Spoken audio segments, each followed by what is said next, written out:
Hello and welcome to this week's What Were They Thinking? This week we cover how asthma may help protect against COVID-19, Japan's reversal of a 9-year-old decision regarding the HPV vaccine, further and continuing indisputable evidence that autism is not caused by vaccines, but instead is very much a case of a neuropathology relating to the development of the brain during early childhood. Development and continuation of clinical trials that may help with several disorders, some of them more common than others. A case study that may make males in the audience cringe. And the use of antibiotics as it relates to subsequent cognitive function, but in this case for women. The timestamps for these news items and others can be found in the description box below. Let's start with the relationship between COVID-19 and asthma. It might seem odd, but an autoimmune disease like asthma appears to provide some kind of protection to COVID-19, and considering where it's active and what it involves, there is a certain logical sense to this. Asthma is, in short, where the mast cells in the lungs produce histamine in response to small and otherwise innocuous stimuli. Mast cells are part of the immune system, and that inflammation that they create is supposed to expel or prevent pathogens from having activity. Obviously, it's activated when it shouldn't be, and this is what causes the airways to constrict and limit breathing. It would normally prevent movement of pathogens, which, since we're talking about COVID-19, is exactly what it does. Asthma as a whole disease has many complications to it, and some of these are more serious than others. The complex interaction of many different moving parts makes it hard to understand exactly what causes asthma and exactly how to solve it. This is why at present we can really only treat the symptoms. This is why the research looking at cell cultures from the human respiratory tract were able to identify what it is that's causing the sort of resistance to COVID-19. In this case, it involves one of those inflammatory markers, interleukin-13. That appears to be one of the things that causes asthmatics to be able to better resist COVID-19. Part of that may be due to the fact that it causes an increase in mucus production. This would rather obviously catch the COVID-19 virion and prevent it from getting to cells, attaching and injecting its RNA to create more viruses in the long term. The researchers found that that was the first line of protection that interleukin-13 provided. It also appears to have upregulated genes involved in producing antiviral activity within the cells as well, whilst also downregulating the receptors that the COVID-19 binds to. In this case, mostly ACE2 receptors. This means that interleukin-3 is providing multiple layers of defense, both in what the cell does activity-wise, but also at a genetic level. This doesn't open an opportunity for further investigation in terms of using interleukin-13 as a treatment.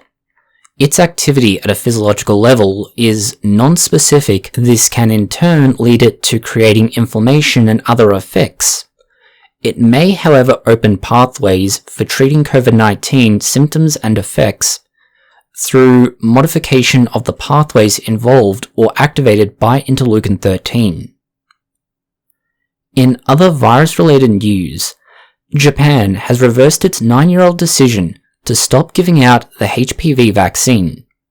The HPV vaccine, or human Papilloma Virus vaccine, was stopped in 2013 after some Japanese researchers raised rather controversial concerns about its use.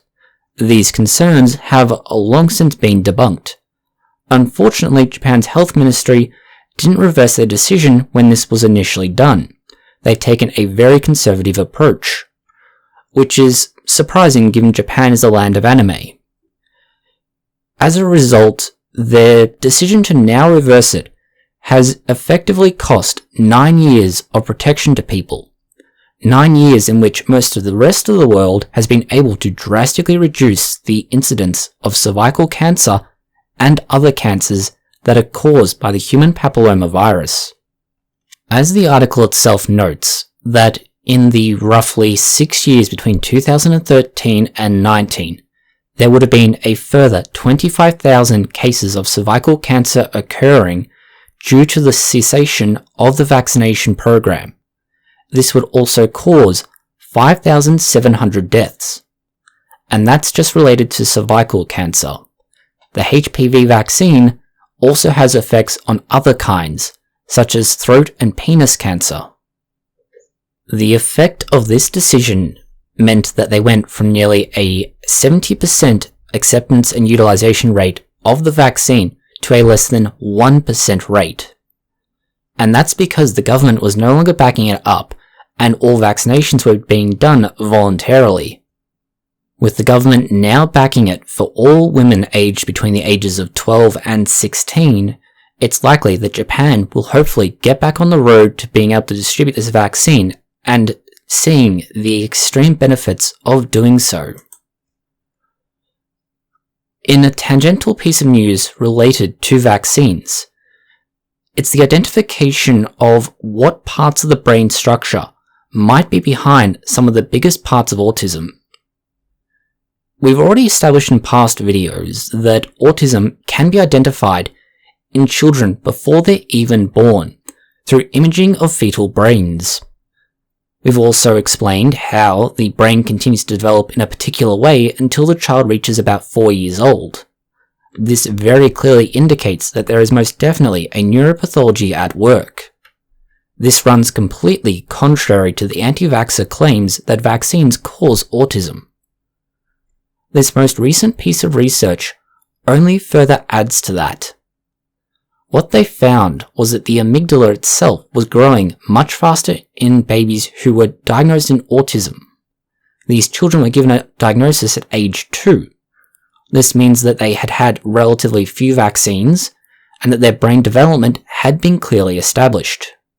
Not just that, but the actual changes that were observed in the amygdala occurred between the ages of 6 months and 12 months.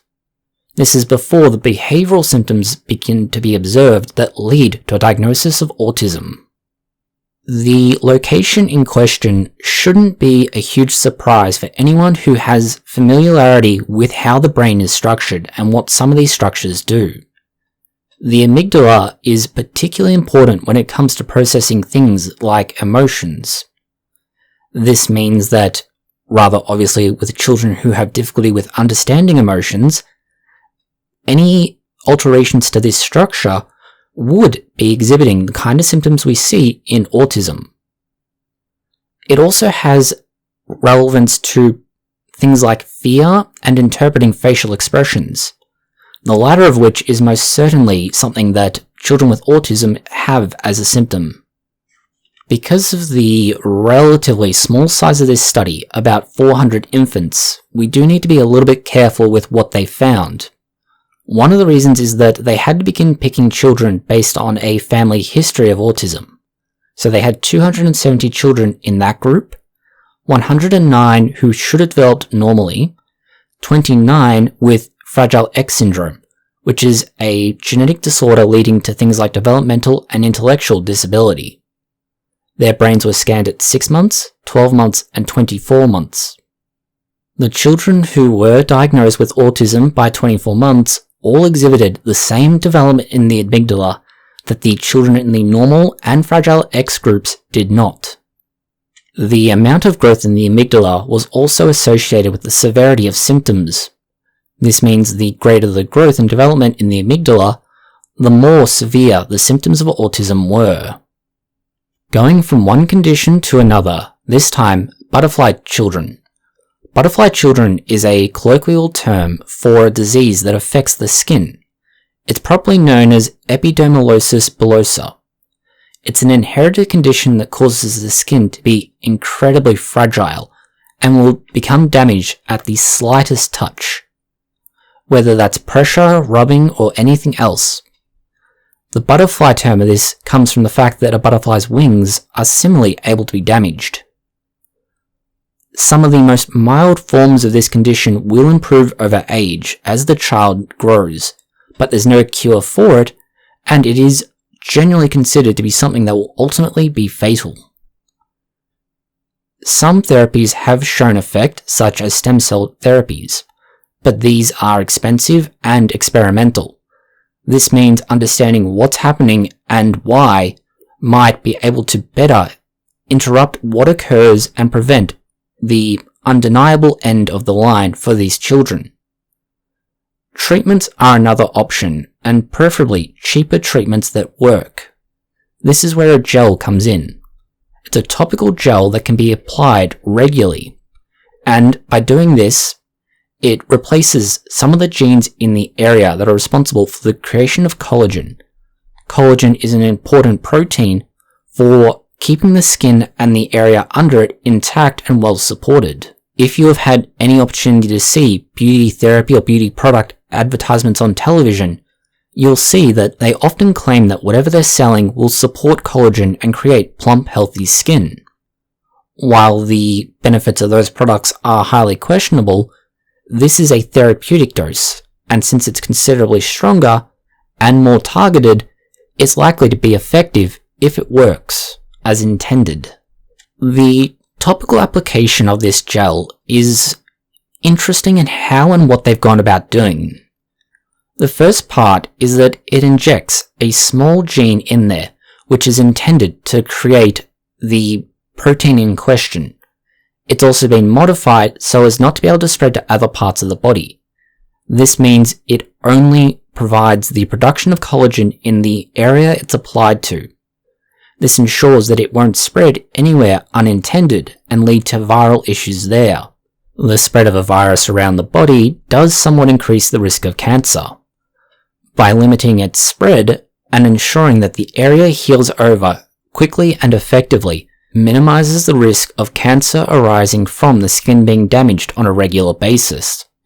The fact that these cells have to continuously proliferate and divide and create new cells to patch up the damaged skin increases the risk significantly. Minimizing the recurrence of that minimizes the risk of cancer. The benefits of this treatment are that it is not something that needs to be done all the time.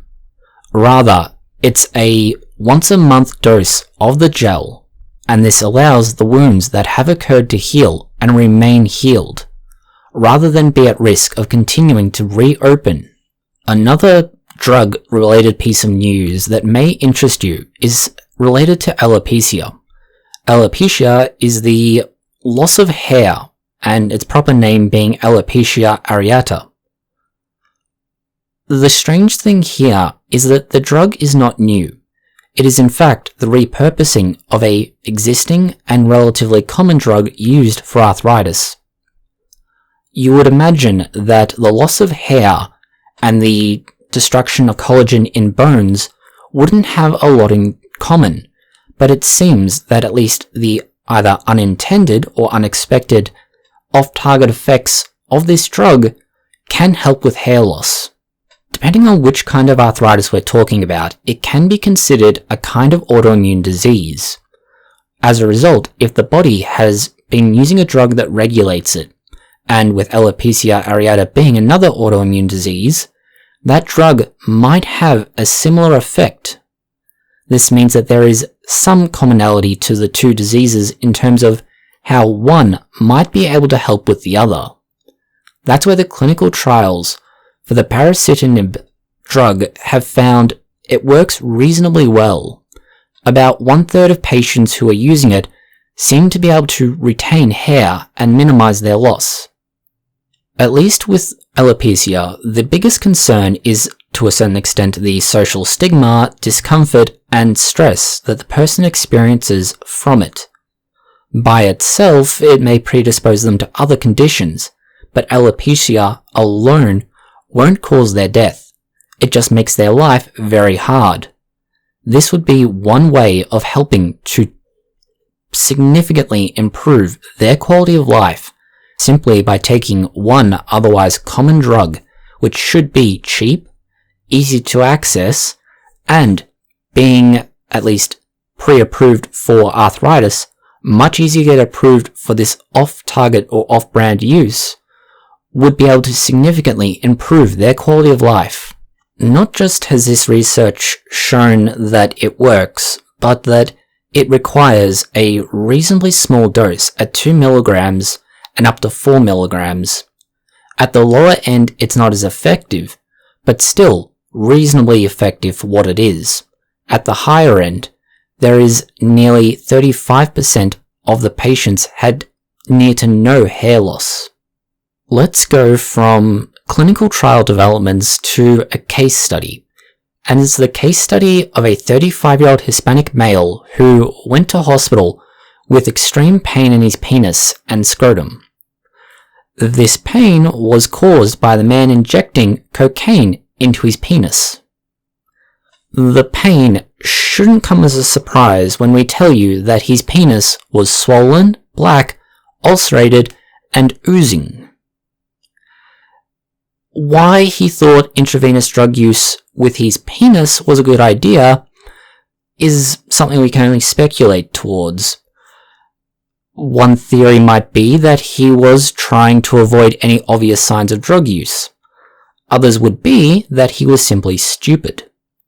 Regardless, addicts aren't known for the best decision making, and this case study explains what some of the less known examples of these side effects of addiction can be. The case study in this instance doesn't end happily, unlike many others. The report explains that the condition slowly improved, but unfortunately the man refused drug rehabilitation treatment and was lost to follow-up. Again, this is not unusual for drug addicts, but considering what had happened to him, you would think that he would at least consider drug counseling or some sort of rehabilitation. Next is the somewhat negative and not necessarily strongest evidence of a link between antibiotic use and a reduction in cognitive function among women. It's a study that used a little over 14,500 women, and what it didn't do was explain the causation, simply providing some sort of observational statement that this has happened and there may be a correlation between the two. As we've previously stated, correlation does not always equal causation. Further to that, the study gave a very specific area, midlife, and considering that during the midlife of most people, there is a significant change in cognitive function along with other lifestyle considerations, particularly among women, the conclusion reached isn't necessarily the strongest. The decline was also notable but not as substantial as you might think. It was the equivalent of about 4 years of age above what they were already at. The cognitive ability was also assessed as an average. This means that we're talking about very broad averages over a relatively narrow sample set, which hasn't explained how the conclusion is being caused. This means that they may be onto something very important, or they could have picked up on something that is confounding. Going from antibiotics to medical news more broadly now, and it's a Canadian article that explains how a doctor has been suspended from practicing for several reasons. The biggest of these were that they were providing false vaccine exemption certificates. The British Columbian doctor is well known for providing these via his website and for being very active in the anti-vaxxer scene. This means that we're not surprised to find them getting in trouble. The problem is they've been repeatedly warned against this practice, and that's why the inquiry committee has determined that they do pose a risk of harm to the public if they continued practicing. That is a very damning statement from them. It would appear that this, along with other instances recently, is a sign that the tide is turning against anti-vaxxers. Regulators and other authorities are increasingly looking at their behaviour and judging it to be dangerous to the public. Talking about things turning about, We'll move to insects and how in Texas, the crazy ant problem, which was about to become a very big issue, may be turning about now. Crazy ants are an invasive species. Like many invasive species, they tend to be very destructive towards the flora and fauna, destroying local structures in the environment, eating plants, killing animals, and driving others away through starvation or by eating the species themselves. Dealing with ants in this scenario is very difficult. There are many of them, they are small, and they are somewhat hard to find. This is why the University of Texas news is very good news. A naturally occurring fungus in Texas appears to be counteracting the crazy ants directly. The crazy ants are dangerous not just because they're an invasive insect species, but because they can secrete formic acid. This not only provides them protection from predators, but can incapacitate local wildlife and allow them to then feed on the animals. The fact that they can outcompete the native species then creates an opportunity for them to continue spreading out. This is where the fungus comes in. Although they aren't clear about its origins, they have been able to follow a number of the populations of crazy ants for 8 years. They found that every time there was an infection of this, the population would decline massively, and that 60% of the populations they were observing were completely killed out. The researchers then experimented by taking an infected colony and putting it near an uninfected colony. Their approach was not like, say, smallpox blankets or an infected messenger, as normally crazy ant colonies can merge together and create super colonies without becoming aggressive towards each other. Under normal circumstances, this should give them an advantage when it comes to invading new territory, as you've effectively got 2 colonies of ants, which can then divide off once they have their new territories, and be able to take it over more easily. This collaboration, though, is also a weakness. When the infected colony came in contact with the uninfected colony, they were able to spread the fungus and begin infecting them. This is a very good example of nature being able to self-limit and control the spread of a pathogen in the form of an insect. Something that we can't do for most of the built environment that humans live in, unfortunately. What we can do is develop technologies that allow us to sterilize and clean.